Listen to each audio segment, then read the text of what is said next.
It's the Hardcore Marketing Show. I'm Casey Cheshire, your host for this epic journey. And today's show is sponsored by Cheshire Impact on a mission to maximize your use of marketing automation and CRM, CheshireImpact.com. Bam. And today's guest is awesome. And we've had to reschedule so many times, so I'm super excited. Heidi Vandermeer, she is the account-based marketing manager at Uberflip. We're going to be talking strategy today. We're going to be talking knowing your audience today. She's also I'll share with you, a marketing strategy maven, and she actually came from the sales side. Heidi, welcome. Thank you, Casey. I'm glad to be here. Absolutely. And what did it take us, 4 or 5 weeks to make this happen? Yeah, I feel like it was even a couple months. We just kept rescheduling. It might have been. And, it's funny because the theme when we were supposed to start talking was about knowing your audience, that CSI, the success index. Before you start building things or going after people or writing content, you got to know who your audience is. And so that was how we originally got connected. Now that was in January. And then the theme that came after this, actually the theme we're on now is also content, which is interesting because we were talking about content before we get started here. So I think today is going to be a hybrid of knowing your audience, what the heck is ABM, and also the idea of talking about content and maybe some myths around that. So starting off with that, is there anything you just want to dispel from any kind of bunk, junk strategy that you just want to just smash? Absolutely, Casey. I think there's a bunch of bunk strategies out there. Yes, and one let's get rid of it all. So one that I would love to bust is the idea that content marketing simply fuels inbound marketing. And our CMO actually wrote a post just recently around F content marketing. And was it the initial, the letter, did you put stars in there, or how did that work? I think there were some stars, maybe an exclamation mark, something like that. Okay, cool. So he had a potty mouth on his Now, what was the point? He was saying it's not about content marketing, or what was he saying? Yeah, so right now, I think we've created a bit of an epidemic of content right now. There's this crazy stat out there that around 60 to 70% of content actually sits unused. And so there's this entire idea around not just doing content marketing, but making sure that you're marketing your content. And I think that fits in with another podcast you had a bit recently. Yeah, with Andy. He was saying the same thing. It's so important not to just, because I was thinking of this graveyard of all this content. Or, there's that old movie, the Land of Misfit Toys, where all the toys none of the kids wanted went on this island. They all just sort of languished there. It's almost like the content we write, if it's not marketed, it goes and it hides some other foreign place, and you get one like and one view, and it was only you. So yeah, for sure. So what's the solution to that? Yeah, so as you said, it's a big waste of resources, and it's really this paradigm shift around changing how you strategize, around how you create your content, making sure that you do understand your buying funnel and your customer cycle as well, and where some of those gaps sit. I think that we all got a little bit drunk on inbound marketing a while back. And with this shift to account-based marketing, we're seeing a big shift in how content is also being created and how that strategy works. HubSpot was definitely the one at the party going, hey, you want another beer? Are you good? Hey, Jello shots, everyone like, oh, HubSpot, not again. But yeah, we were all doing Jello shots of content marketing. Everyone was saying it's going to just, world peace and world hunger, just keep doing content and do more of it. Yeah. And I think that there are some really great aspects of content marketing that companies do still need to do. I love being able to have a topical authority on a certain subject. And I think it does create a lot of credibility in the space. But I think that it also gets confused. Content marketing and marketing content are also something that get interchanged here and there. But they're actually really separate things. Wait, content marketing is different from marketing content? Yes, that's right. and if I screw this up, something's going to blow up? What's the difference? So there's content marketing is a subset of your marketing content where it's really around that thought leadership. It's a very distinct discipline that blends, it can be SEO with your content strategy, digital marketing, Gotcha. editorial expertise. It's all about driving that inbound traffic and engagement. And if you're not getting that, it's not content marketing. And so it's good to really look at marketing content as a whole, and then just consider your content marketing as a small section of that so that you're not ignoring all these other important aspects of your buying journey. Yeah, not getting stuck in a silo. I think that's like the big thing with business. Sales and marketing are all stuck in their silos. Marketing's in their side. And content, you're just writing it maybe you're just just a journalist just sitting in your cube just writing the content, but there's such a bigger world out there, right? There's all these other aspects to it and the marketing of the content. Yeah, definitely agree with that. And I mean, I don't think it's anyone's fault in particular. We're sort of just following what other people are doing. I don't want to blame anyone in particular, okay. But there's, as you said before, like HubSpot was a big pioneer in that area, and it was really cool to see how much marketing changed because of that shift. Sure. But now we have to readjust, and I think align our marketing a lot more to our actual sales cycles. Sure. Now you work at Uberflip. Mm-hmm. Does this all tie into Uberflip then? Not all of it. There's definitely I would say there's definitely parts of it in terms of we do help people leverage their content throughout the buying journey. We help marketers organize it and be able to use it a lot more so that it doesn't just sit unused, and that you can have more evergreen content that's repurposed in different ways, even between different departments as well. So if you wanted to repurpose it for sales to use or customer success, we have a few different interesting ways to help do that and track it that marketers don't traditionally do. This next question is going to sound like I'm totally being paid to ask you this, but I'm not. That sounds like, hey, sponsored by. It sounds like magic. So how exactly does, just from someone who's never heard of Uberflip, what does it do? It helps your content, and how does it keep it all organized? And Sure. So it's cloud-based. We call it a content experience platform. Ooh. And so, it pulls in it pulls in your content, whether it's sitting in a blog or video format, PDF, any type of content that you have. Sure. And it pulls it into our system. You don't have to re-upload. It's not a manual process. And then it allows you to basically manage it at a scale that functions across a lot of different departments as well. And marketing can have the hand to optimize and control how those different experiences look, and just do it at a scale that's a lot more agile and faster. We see a lot of big companies, especially sometimes mid-market, where it takes a lot of time to put together these different web digital experiences. So we kind of streamline that process. Cool. And and the bigger you get, the more content you probably have, hopefully. And I can see it being that much easier to get it confused, but you want to get it the right place at the right time. So that makes a lot of sense. Yeah. Helps slice and dice it up and set it up for conversion. So right. Huh. Well, that's cool. And now what you do for them is you work on the ABM side, right? Yes, that's correct. And maybe just explain for everyone because it's interesting, you and I were probably around this all the time, and if you follow the same people on Twitter, I see the word ABM or account-based marketing everywhere.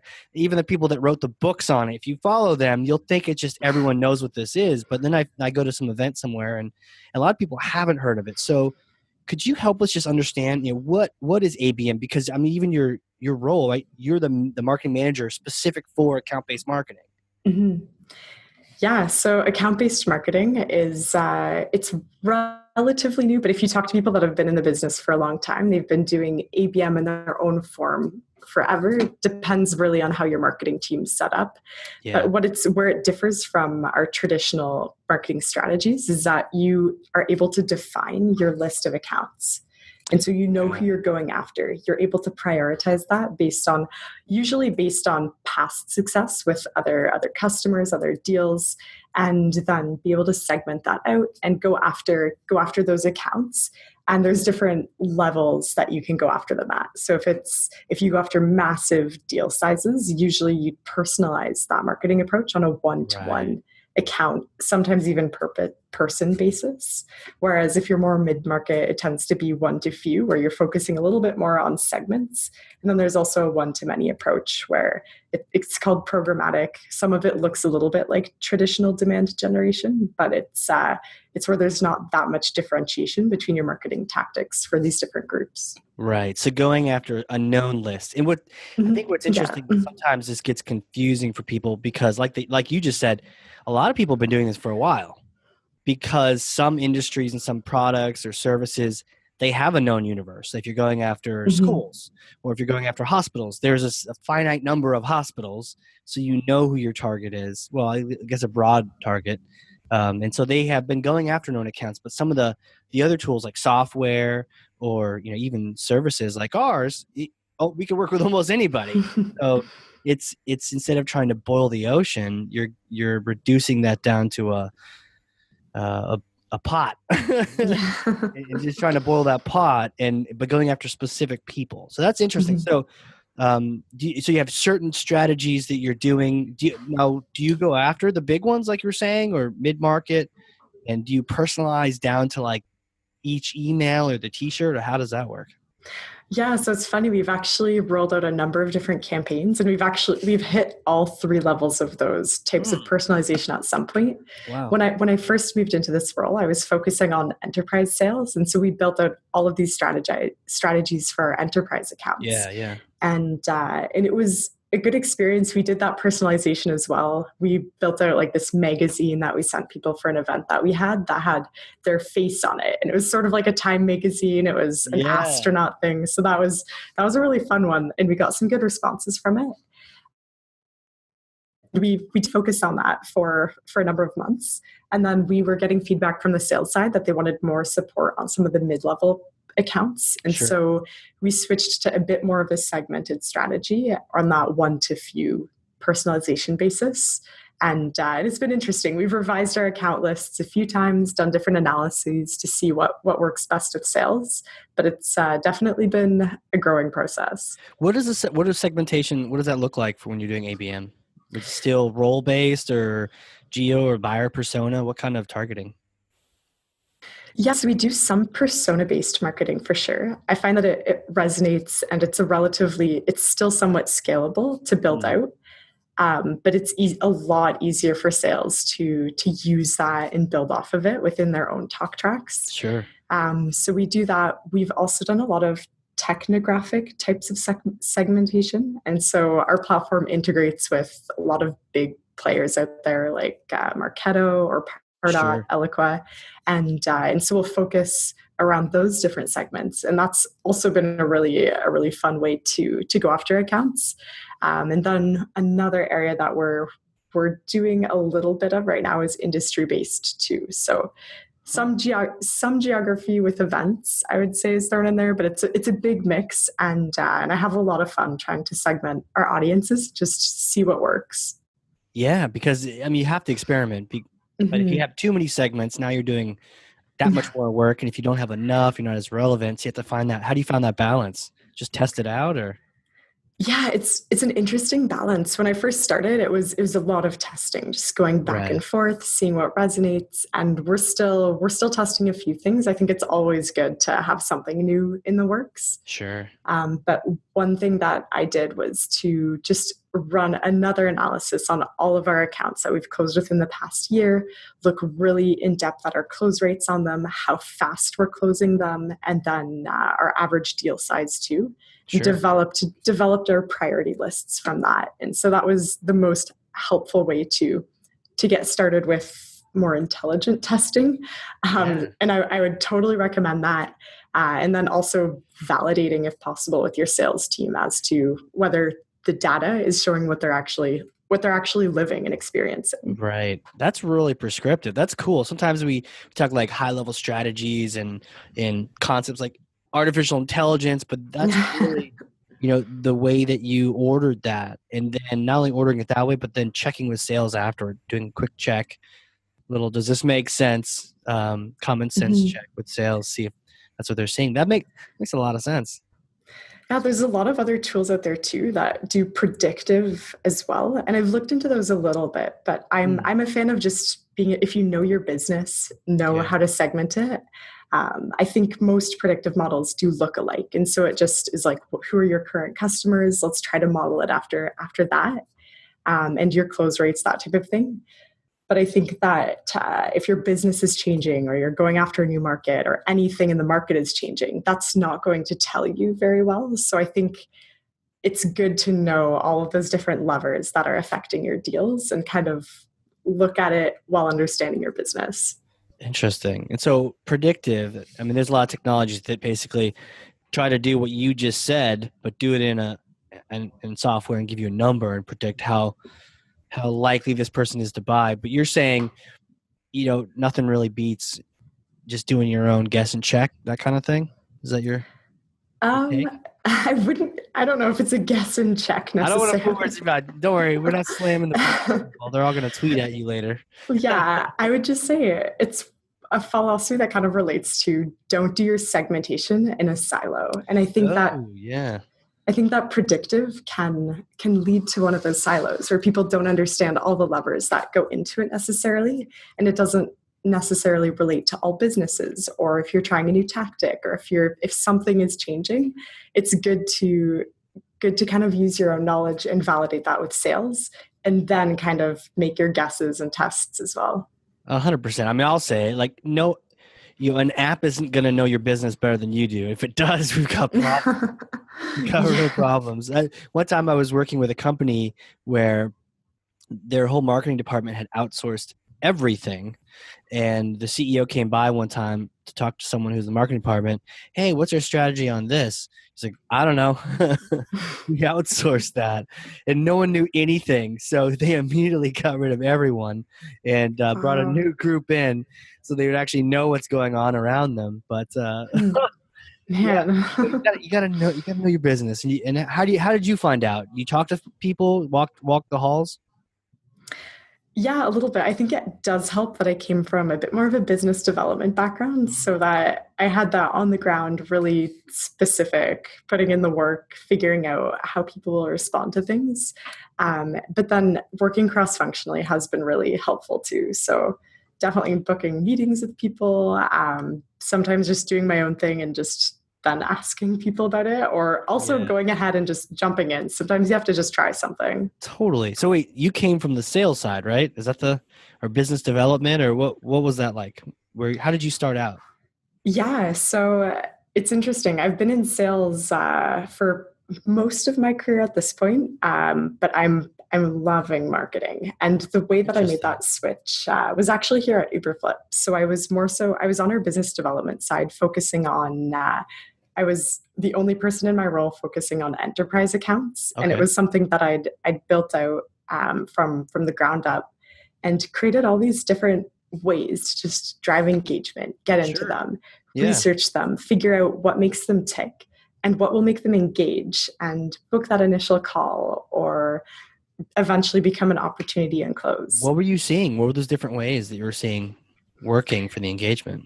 Yeah, so for enterprise accounts, it's different because you're dealing with a lot more people, a lot more decision-making groups as well. Right. And it does often require that research just to find out how the organization works. Is it only the corporate headquarters that makes those decisions, or is it those individual branches? And that's different based on each company too, right? It's not even you find out for one and different across the board. Yeah, and sometimes it'll change in 6 months. And so I think oh geez.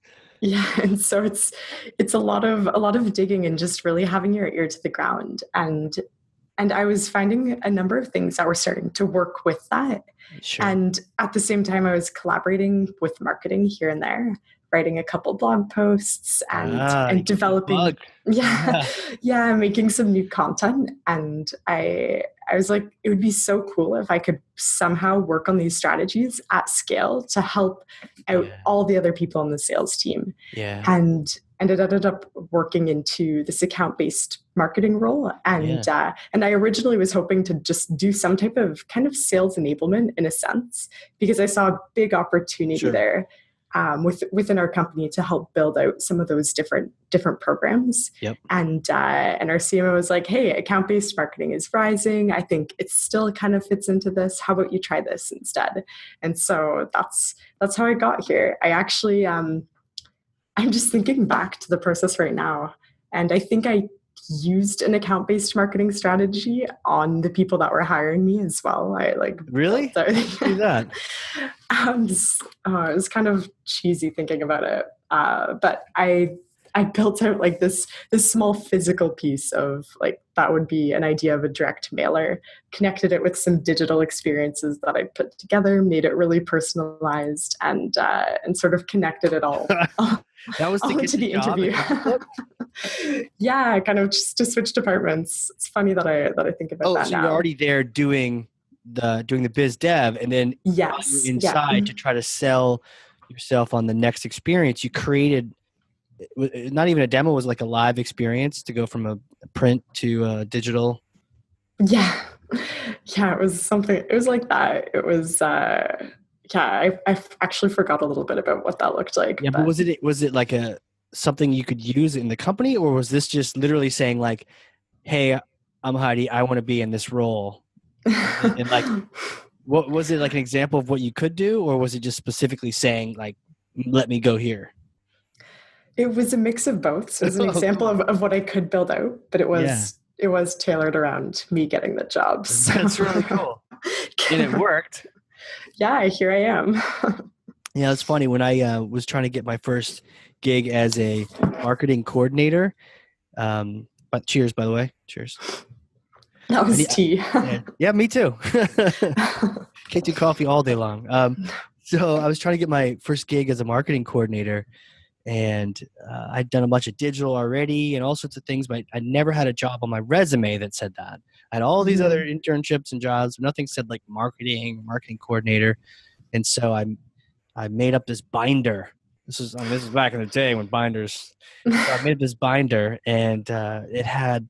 I went to their site and I would print off pages and I critique and circle areas like you can improve this and this should go over here, and made this whole case of like, look how amazing the front of the binder was like me climbing a mountain, just to try to sell it internally. And, and it worked, right? It was just, I think when people see candidates or people see employees that take the time and initiative to do something like that, whether it's you creating your example campaign, we could do this if we, give me more time, we'll do this full time, or me just saying, hey, give me a shot at this position. It's a little bit of that extra work, That's what kind of separates us from Joe Schmo, who doesn't really care about getting the job. Yeah, no, it was definitely different. I think it definitely made an impression. Well, and it's sales too, right? It's cool that you have that background. I find that it's those backgrounds that really make us unique. If you came from a sales background and now you're in the marketing world, you're not going to look at salespeople like they're crazy. They have different words and different terminology. Hopefully not. Hopefully it's united. But even if they act, sales does act differently than marketing usually. And so, those different perceptions aren't they're going to bounce off you because you've been there and now you're over here. I think it just makes you that much stronger of a person when you have different crossovers and like cross-pollination between different departments and companies and experiences. That's really what makes us, smart in the end. Yeah, I think that's something I didn't realize right away in my career. I thought I'd have to be pretty straight lined with how I wanted to progress, but I've honestly found that sales experience makes me a different marketer. So it's given me a lot of ability to work better with sales because I understand the process on a really intimate level where I've been there before. I know how it works from the first cold call that you have to make all the way to close. So I've had that experience, which helps. And I think it sometimes can give you more credibility with that sales team too. Oh, 100%. And you've had the pressure. And did you do sales before Uberflip too? Yeah, I did. Okay. So like a couple of years of sales and then you you came into there. So you'd been under the gun to do the quotas, to hit your metrics, to, marketing doesn't tend to have those as much, especially on an individual basis. But, in sales, you've got this number and it's tied to your name. It's cool if you convert it. If you're closing deals, it's great. You get these little chings, DocuSign alerts saying that the thing has been signed. It's amazing. But also that number is tied to you. So it's like you fit or you're out. So there's a little bit of that pressure, but it can be fun if you're the right personality for that. So it's cool that you came from lots of experience on that side, and then you're able to bring that over. And it's almost like you never even left sales. You're just doing what really marketing should be doing, which is really supporting sales, and the customer, really. Yeah, that's definitely nice of you to say. I think I've found it to be helpful, at least in my experience. And so, even just when we're developing something new, I know I can always just ask a salesperson what they think about it, and they give really good feedback as well. And they're often willing to help because they know that what I'm doing will eventually help them in the end too. And I think having that buy-in from the sales side and that trust is so crucial in a sales and marketing relationship. Totally. And did you have that overnight just from making the switch, or did people look at you differently when you were on marketing? I think I had to learn how to do marketing to an extent. Like I worked a bit with the marketing team, so I'm glad that I had a few relationships over on that side before I started. Sure. But I think that it took a while for people to understand what I was doing too. Yeah. When I was building out a completely new role, all these new programs, and it took me I thought I'd be like done this, and this, but I hadn't been used to a project-based role when I first came over. And so learning how that worked, building on an entirely new role and types of strategies took a bit of time, but it's going well. Things are running pretty smoothly, and the results as well are what helps to gain that trust too. So I would say it's a mix of me having that experience, listening to sales, getting their feedback, and then them actually seeing some results as well. Right. Interesting. You said project-based role. Is that kind of how you describe what you do in this marketing realm? Sales support versus closing deals left and right? I think so. Sales is definitely a lot more activity-based. And so that's like the biggest shift that I would say is that sometimes I can work on a project for days or even weeks at a time, and the time just flies by. Yeah. Whereas in sales, like you make a number of calls, you'll send emails, you'll sometimes visit people in person, but it's just it was a bit of a mind shift to go to one to the other. It is different. Did you know that was the case when you're making the case to move over there? Did you have any suspicions that it was going to be a little bit different? Oh, 100%. Our sales district is really loud. I love it over there. We have music playing. People are on the phones all the time. And then I remember the first day that I moved to marketing, I could hear the air conditioning just going. And I was like, what is this place? Why is no one talking to each other? You have like gong people can ring on the sales side. A gong, a bell. There's like lots of noise. Marketing, nothing. Yeah. So, but I mean, it's something that you get used to on either side as well. But the cultural shift was an interesting thing to experience too. It is interesting for sure. Our team at Cheshire, we have marketers and we have some people in sales, and some groups go to bed early and some stay up late. And some are noisy, and I can even picture like the marketing department where everyone's got their headphones on listening to music and no one's saying anything, and taking a phone call in marketing is really rare. It's either chatter or something online or Skype. It's if someone calls you. I remember having a phone and like never ever using it in marketing, whereas obviously it's the opposite in sales. It's fascinating. It's so different, but you need both. You need both to really be effective. It's interesting. Yeah, it was definitely have had that experience with the phones as well, where I'm used to just if I need something, I'll just call someone and then it's done. Yeah. And being on the marketing side, I email people a lot more for communications, which is still like it's good in its own way. Yeah. I'll still have calls, but I'll book them separately, and I don't want to disrupt other marketers, so I'll book another room and that type of Now, have thing. you ever been shushed? Like, shh, too loud, too loud. Not as explicitly as that, but like salespeople would feel comfortable coming over and just sitting beside me and talking like, "Oh, how's your day going? Oh How's yeah, this? Oh, I have yeah. this problem. Do you have ideas on how to fix this?" And I'd be getting dirty looks from marketers It all is like an around. open office too. Yeah, it is an open Yeah, office yeah. style. So Sales is like, hey, how's it going? yeah. It's almost like a library, and they're like, it's like this is your office, and they're just sitting there chatting openly. Someone next to them. Hopefully, they have Yeah. Bose headsets.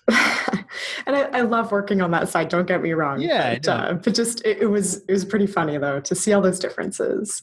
So, and I think to your point, the project-based work needs that focus, Mm-hmm. whereas the Yeah. activity-based work, it almost benefits from the energy, Mm-hmm. especially if a call doesn't go well or somebody else's does, or both of yours were bad, and then you high five and throw some, Nerf gun battle, and then you get back to some more calls. That energy kind of can build up, and that makes sense. Whereas on the marketing side, I like really need to get this. I'm writing this paragraph, or I need to complete this LinkedIn post, or whatever the case. Yeah, definitely. I think the environment needs to be conducive to the type of work that you're doing too. So, 100%. yeah, so I do agree now that the marketing department should be reasonably quiet. And I still like going over to the sales side sometimes and just having a conversation with people, discussing how it's going. So, Do you there's that think you could mix. put a gong in the marketing department? Sometimes I feel like marketing could use a little more energy, but then you get these looks like, why are you making this noise? Like, A gong. So we don't have a gong, and I feel like a I bell or something. wouldn't. Yeah, someone might like punch me if I put up a gong. Right? But what we do have, we'll sometimes post messages in Slack, and so that's like our form Oh, of such celebration. a rebel. Yeah, we're very slightly different. Totally. But it sounds like you've been able to sort of find a different place and different way of operating. And, you can always go back over there if you want to, get more energy or whatnot. Which one do you prefer? Would you sit in which office would you prefer? Not so much So like the yeah. people, but I'm saying like the atmosphere. Do you prefer that energy, or do you the quiet, or is it back to what you're doing? I think that it really depends on the type of work that I'm doing. Yeah. Honestly, sometimes I will occasionally need that energy. Like, okay, we want this creative idea and this and this. And I like to be able to Yeah. bounce ideas off of people and just be in that fun, engaging, loud environment. Right. Whereas other times when I want to be really strategic and or just write something out and do that planning, I need some quiet time. I need some time to myself and just Yeah. have my thoughts and be able to think more deeply. So I do prefer that for a lot of the work that I'm doing. And I find that Right. nowadays that's mostly the type Mostly what you're mostly doing. at. Yeah, Yeah. project based or strategic work. And yeah, I don't know. I'd still like to go back to that loud environment occasionally, but it really needs to be for what I'm doing. Yeah. Yeah. It's good research too. I find that some of the best learning lessons I've had is sitting next to sales when they're doing one of their initial calls, or listening in. Some of the best organizations have things where you can plug into each other, and you can hear them talking, and you can hear them addressing a lead that just came in. And I remember one time, it was early on, this company, they had some issues when I first got there, and this person called a lead, and the first thing the lead said on the phone, the person they picked up, like, who are you and what do you do? They had no idea. Like, this is a horrible lead. Like, I'll just say it. Hey, I'm marketing, and this is not a lead. This is not marketing qualified. It's not going to be sales qualified. This poor person, might as well have called like the yellow pages or some random phone number. So it was important to hear those kind of things so that you could then create some content around this. We actually built a drip campaign. So the first thing, no matter how you got in the system, was it reassured everyone. It made sure that you got this really, it was like an interactive demo, and it made sure you knew who we were and what this was, so that never again would someone have that, unless they deleted all the emails, they would have that question. Mhm. We were able to, now sales was able to skip over that and talk about, Mhm. the need or whatever the case may be. So yeah, it's so powerful sitting in.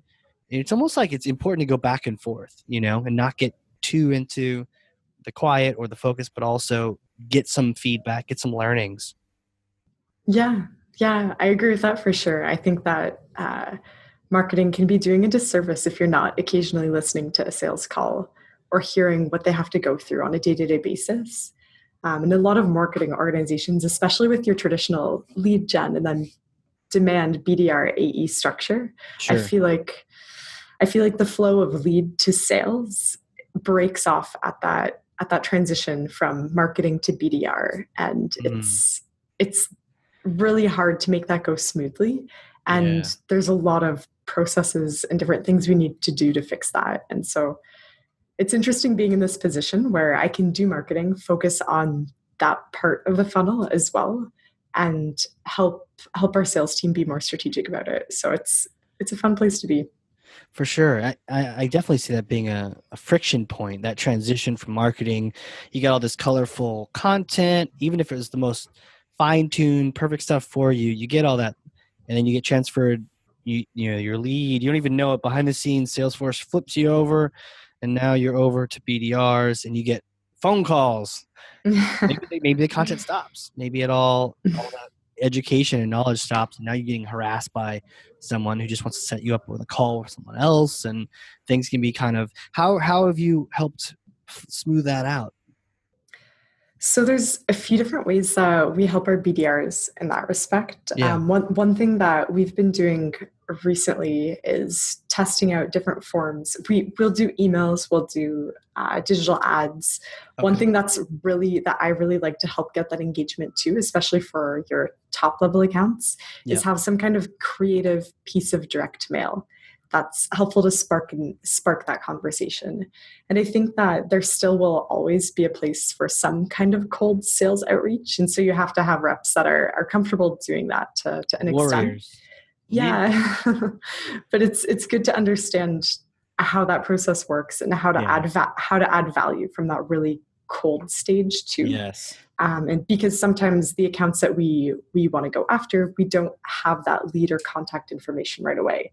And so we have to find other ways to engage them.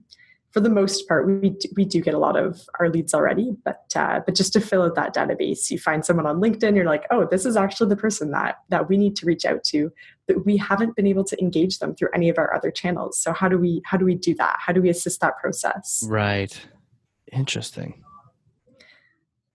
Huh. ABM. Do you use any tools for that?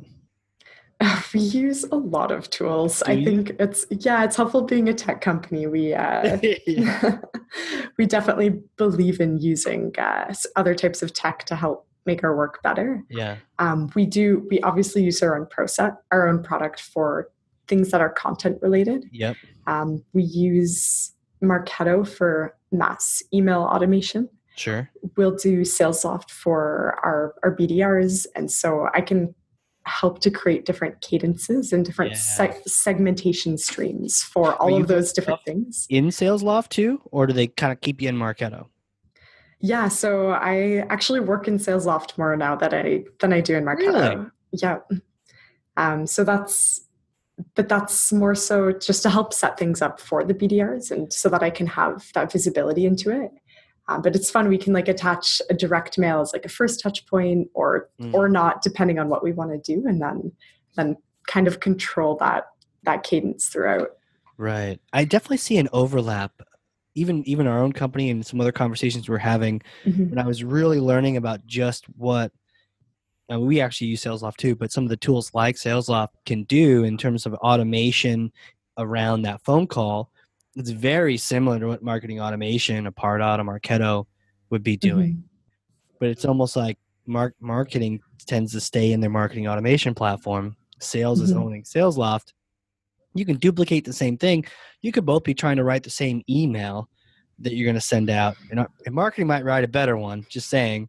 But but there's a duplication of effort. So it's interesting. those tools could easily get siloed too. But you're into sales off too. How have you facilitated that? Is that just because you've been on both sides and you understand that you're helping them set it up? Because you're right, if you get it set up properly, you can really just crank through things over there. Yeah, I still do believe in sales being able to craft their own messaging to an extent. I think Giving them the there's a way that power. we can, yeah, there's some ways that we can help it. It should be personalized. It should sound authentic from that person. Right. And honestly, I've seen marketing try to write emails for sales, Good and point. it sounds like marketing still. It still sounds like it's automated Yeah. sometimes. So it is an interesting balance that you have to be able to work with. And sometimes you have to trust your salesperson at the end of the day to do their job. Yeah, we have a training that we do sometimes where we start talking about the emails, and you're so right. Marketing is just as guilty as sales is writing a horrible email. So probably can't even say marketing versus sales. A lot of times I think marketing is guilty of the marketing subject line. Not all caps, but every first letter is capitalized like it's a movie title. Uh, you know, free webinar Thursday. Somebody made a joke the other day too. When have you ever paid for a webinar? Wouldn't that be weird? Free webinar Thursday on account-based marketing or content this, that. And in the subject line is 90 words long. It doesn't even fit in your inbox letter. And then people are like, okay, that came from marketing. And then inside it's trying to pretend like it came from a person. You're like, person didn't write that. Give me a break. Whereas the sales, unless they're copying and pasting something goofy, often can look a lot more genuine, a lot more sincere. I like advising people about having subject lines that look like you just hit compose new message, So even if marketing's sending something, it's something that looks like I just pulled up an email. I might not even capitalize my letters on the subject. I might make it short and sweet. I think one of my best campaigns when I was inviting people to hang out with me at Dreamforce. I do that every year, by the way. Everyone listening, let's hang out at Dreamforce. I sent something saying "beers at Dreamforce?" ? All lowercase, and too many responses. They all came back. They all came back to me. It was awesome. It was just personal. Me reaching out, saying, "Hey, do you want to meet up? Chat strategy at Dreamforce. Let's do this." And it would work. And it worked because the body wasn't even that long, too. I think sometimes marketing gets into content mode, and then if you have 5 paragraphs and you're pretending to have it come from a person, that's not from a person. No one we're not like Elizabethan era writing long scripted parchment letters to each other, So like a nice short, something like they just typed it, personal note to you, way more effective. Yeah, we've seen that too. And I think that I do think that like marketing can learn from sales, sales can learn from marketing, and a lot of those different things. They are 2 different voices for 2 different purposes.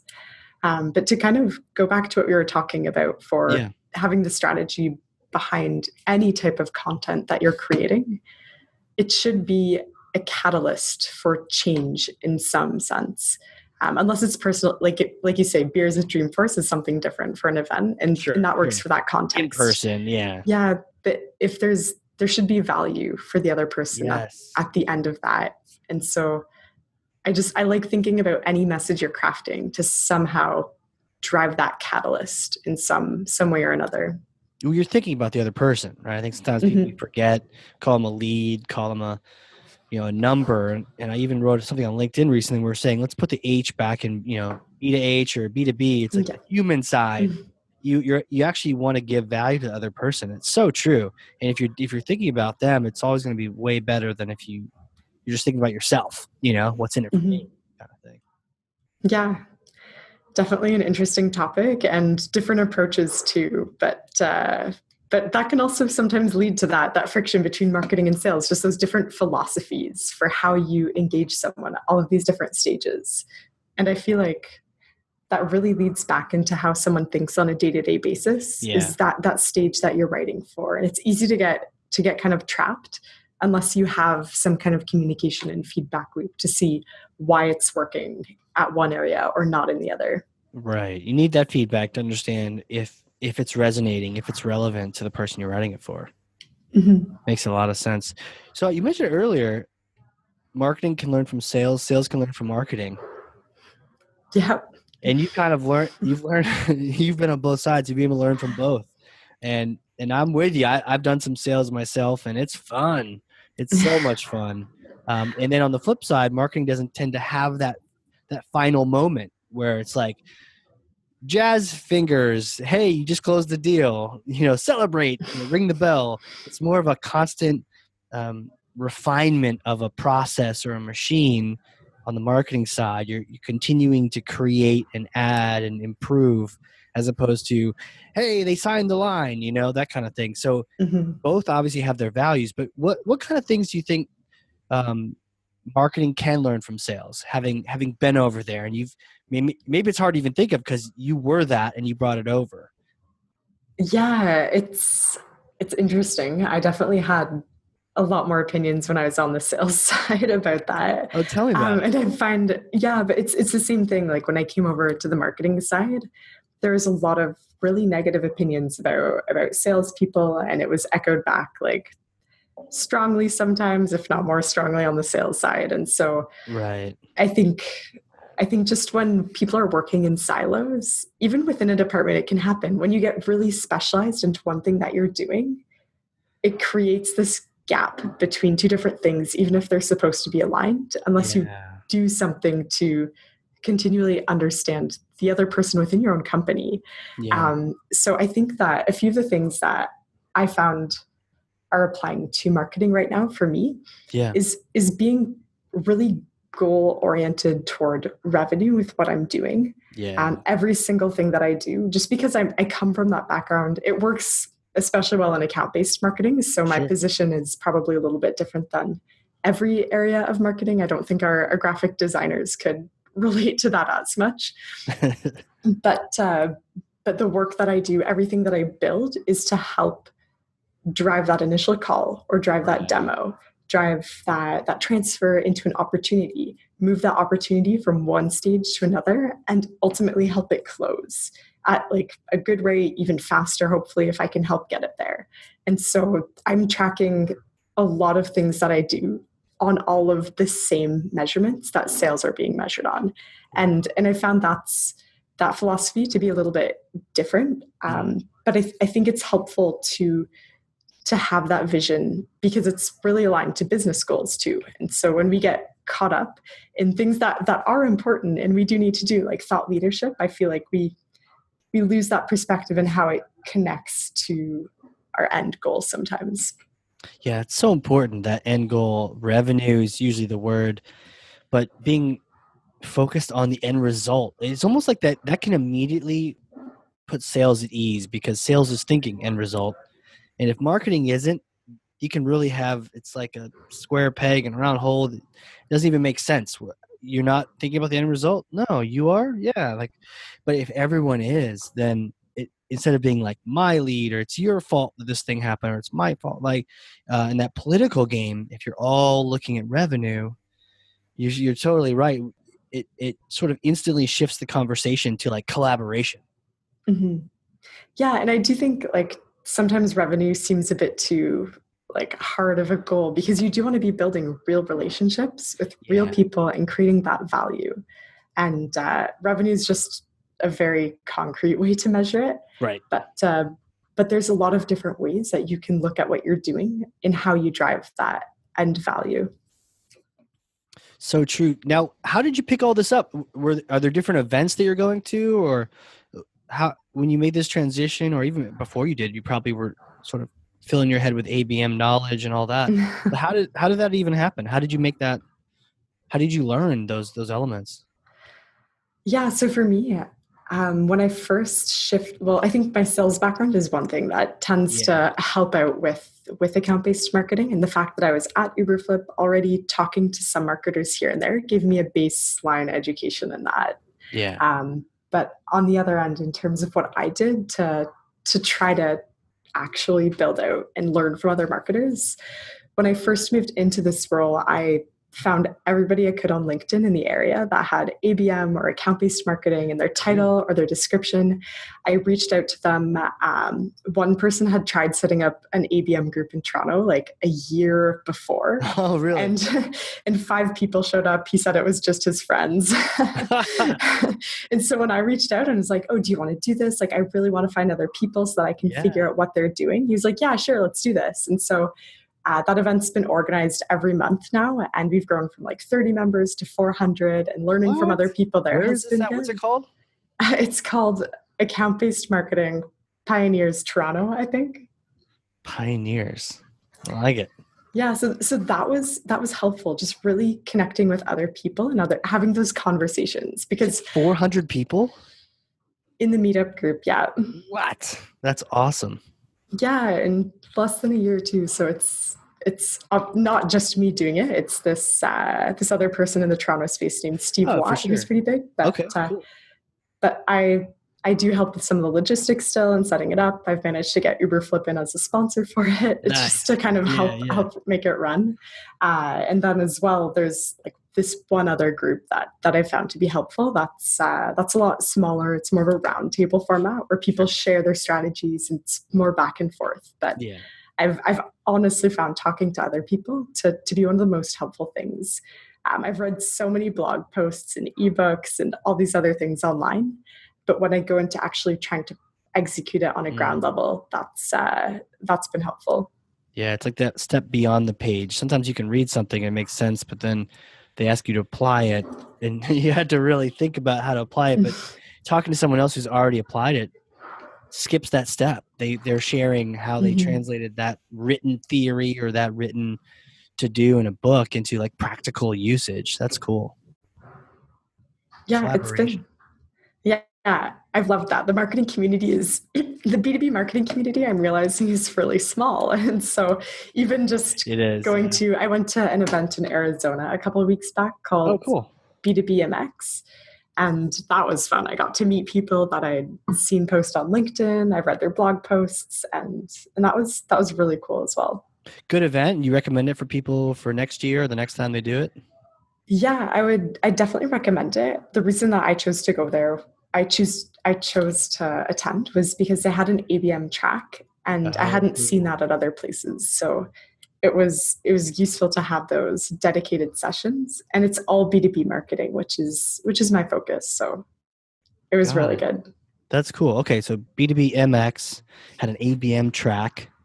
Good stuff. We'll definitely put that in the links in the notes. That's cool. So who are you? Apparently, you went into the sales route. How did this all start? Were you selling things since you were a 2-year-old, or how did this all? What's like the life of you in a few minutes? Yeah, so definitely not quite that early. I think I was always driven to try to do something, and I did pick up jobs as soon as I could. One thing that led me into the sales side was when I was in university. One of the jobs that I ended up doing was I ran a small company, and it was like a contract painting business, and it was a great experience. It definitely the college painting where college students, you get hired to do the painting and everything. That's awesome. So you did that? Was that in Toronto or? Just outside of Toronto. Just outside, okay. Yeah. What was that like? And you ran it? It was like your franchise or your group? Yeah. So the first summer I interviewed and trained up 4 painters that summer who were also students. Wow. And then the second summer, it was up to our busiest. We were at 10. So I had between 5 and 10 people working for me. So it was a great experience. Wow. Something that was very different from what I'd tried before. And I'd done a lot of odd jobs here and there. Yeah. But I think that kind of ignited something in me. And I was on this track to go into optometry. I wanted to be a scientist or a doctor, something along those lines. And this just ignited something a little bit different in me, where I was like, oh, okay, I can build my own thing from scratch. Right. And I realized that selling was one of the most important skills that I could develop for that type of thing. And so that's what I tried to develop further after university. I didn't want to be painting houses all day. It was not quite an industry that I was extremely passionate about. But going into B2B sales was a good experience. So were you like a bio major, something like that in school when you got that summer job to do the painting? And it kind of like threw all your plans into disarray? Yeah, I was in biomedical science and with like a minor in French. And so it was definitely a shift. I always did something different during my summers. And so like I'd worked in greenhouses, I worked in labs, I did some work at I volunteered as well for optometry clinics and things like that. And so I appreciate having that experience before I jumped into a career afterwards. But yeah, who would have thought, right? That one, career off the path, really, that you somehow tried out, and then that redirected everything you're doing, and now you sound really happy in doing what you're doing now. So that's I great. love it. You had that experience. You like went on a limb to run a painting company. Did you actually paint the houses too? Yeah, not so much in my second summer. It was a bit bigger that time. Bigger operation. Early on, you did. Did you sell the paint jobs too? Yes. Yeah. So maybe that's where the selling really was. That where that really picked up, where you're selling the paint jobs, reassuring people that you're going to do a good job. And yeah, so it was running a business like from the ground up. So I had to do all the accounting. I had to find our customer base. We knocked on doors literally, and that's what ended up building that out. And so it was a good experience. It was a good introduction to sales and business to an extent. That's really cool. It's those kind of experiences that you think you're supposed to learn from school, but what's funny is school gives you the excuse to go do these experiences where you actually learn what you want to do. Yeah, exactly. Awesome. So if I need any painting help in New Hampshire, are you out of practice now? You're out of practice. Yeah, I think I called it Heidi Vandermeer Enterprises is now closed. So. Oh, it's now closed. Okay. I'm sure you have a phone number. You're like, I can refer you to someone else now. Oh, for sure. Definitely a hard job, right? It's labor intensive to do, for sure. Yeah, it was so hard. It definitely kicked my butt and made me realize I wasn't invincible and gave me good experience. It wasn't all an easy road to that end goal at the end of the summer. So you like come back to your dorm room covered paint all over you. Yeah. Oh, and my hair and my nails. Oh no. But it's those things, those opportunities. Wow. And then you're enough making those transitions, but you keep transitioning, which is impressive because you're following not only what your purpose is, but you're also following where the market is, and also where technology is going, but also where science and even the way sales and marketing are working. You're following that migration, that path, which is cool. Yeah, it's been a really good ride so far, and I do love where I'm at right now. I find account-based marketing to be really, it's creative, it's strategic. I feel like I'm making a difference as well, and I'm really linked to sales, and so I'm so happy to be where I'm at. I couldn't have imagined this job coming out of university either. Well, awesome. That's really important. Purpose can be a hard thing for marketing. Like back to the earlier example, sales knows they have a purpose and they see it happen when the deal converts. But when marketing, especially if you're not tracking the revenue, you don't really know. It's interesting you mentioned that too. Marketing can also be activity based. It shouldn't be, but I think the people without a good strategy sometimes ask you. One time I had someone ask me how many emails we sent that month. As if that was the thing that would elevate our marketing game, was how many emails we sent out the door. So we really need to transform that company so that they were thinking about the big picture and thinking about revenue. So awesome. Well, this has been great. What are some of the ways people that, obviously are learning ABM, or they just want to bounce things off of you? What are the different ways to connect with you? Sure. So I I have a LinkedIn profile, Heidi Sure. Vandermeer. You can find me there. Also, Twitter. I've been using it more and more. I'm still not that big That's on how I Twitter found yet, you. but Yeah. yeah, I'm on the marketing side. It's fun to see that people are active on Twitter in that Yeah. space. So I use that pretty much only for work right now. So you can find, I think my handles, it's pretty boring. I made it for work. So it's just Heidi Vandermeer. Okay. That's fine. It's better than embarrassing. I mean, like cool guy 3714 at hotmail.com, some really embarrassing screen name or something like that. Yeah, Heidi Skater at hotmail.com. Yeah. That was back Hey, in the what's up? day. Right? We all have those screen names where you're like, oh, it won't really matter what I make my screen name, and then it really matters. But those are old school things. So okay, and then Uberflip is just uberflip.com to check out the content. Yeah, absolutely. Awesome. And what about this the ABM, the Pioneers? Is that Googleable? Is it a meetup group on meetup.com or? Yeah, it's a meetup group here in Toronto. So definitely if you're listening and you're in Toronto, you should totally check it out. Okay, sweet. And if not, there's probably groups around. And if not, you just move to Toronto. Yeah, exactly. Come here. It's cold, exactly. a bit cold in the winters, but it's not too bad. Not too bad. Now, do you rent your dog sled or do you own one full out? Definitely don't own one. Don't own one. That's how you know it's the end of the day. But this has been great. Thank you so much for joining us on this. Yeah, thank you so much for having me. It's been great to be on your podcast. Absolutely. And everyone listening, if you enjoyed this, definitely share it with a friend. If you didn't enjoy it, share it with someone you don't like, but still share it nonetheless. And this has been the Hardcore Marketing Show. We'll catch you all next time.